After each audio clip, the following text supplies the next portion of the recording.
पुण्यामध्ये राष्ट्रवादी आणि भाजपा सतत आमनेसामने येताना दिसतात। मुरलीधर मोहोळ आणि अजित पवार यांच्यामध्ये शाब्दिक सामना रंगलाय।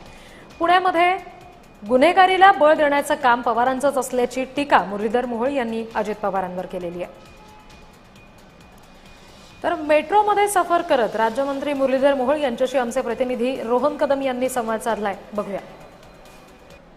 मागील कित्येक दशक पुण्याच्या पीएमपीएलला जीवनवाहिनी म्हणून पुणेकरांनी मान्यता दिलेली होती, परंतु आता पुणे मेट्रोचं जाळं ज्या पद्धतीने विकसित होतंय ते पाहता आगामी काळामध्ये निश्चितचपणाने पुणे मेट्रो ही पुणेकरांची जीवनवाहिनी बनेल। आपण आता पुणे मेट्रोमध्ये आहोत आणि याच पुणे मेट्रोमध्ये ही गर्दी देखील आहे आणि स्वतः केंद्रीय राज्यमंत्री मुरलीधर मोहोळ देखील याच मेट्रोमधून प्रवास करतायत। आपल्या सोबत स्वतः अण्णा आहेत, आपण अण्णांसोबत बातचीत करणार आहोत। अण्णा, मेट्रोचं जाळं विकसित झालेलं आहे, पुणे मेट्रोमध्ये तुम्ही प्रवास करताय, निवडणुका आहेत, प्रवाशांची देखील संवाद साधताय। आज तोच मुद्दा होता। आज आपल्याही काही सहकार्यांनी हा विचार केला की संवाद आपल्याला करायचा, सर्वांना थोडा वेळ, तर मग मेट्रोमध्ये प्रवास करूया म्हणून मेट्रोत प्रवास केला।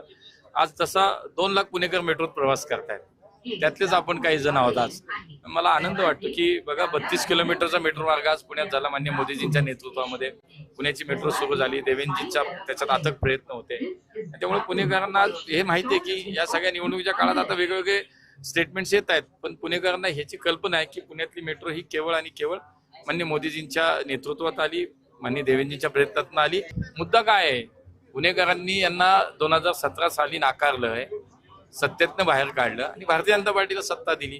5 वर्ष आम्ही इतकं काम केलंय की मला विश्वास आहे पुन्हा एकदा पुणेकर या शहराचं काम करण्याची संधी भारतीय जनता पार्टीला देतील।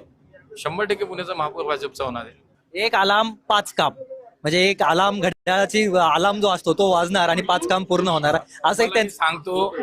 पुन्हा कमळच येणार आणि घड्याळाची तुतारी वाजणार, घड्याळाची तुतारी वाजणार। तर हे होते मुरली अण्णा मोहोळ, ज्यांनी सांगितलंय की पुन्हा कमळच येणार आणि घड्याळाची तुतारी वाजणार, अशा प्रकारचं मत त्यांनी व्यक्त केलेलं पाहायला मिळत आहे। कॅमेरा पर्सन दीप मिश्रासह रोहन कदम, जय महाराष्ट्र न्यूज पुणे।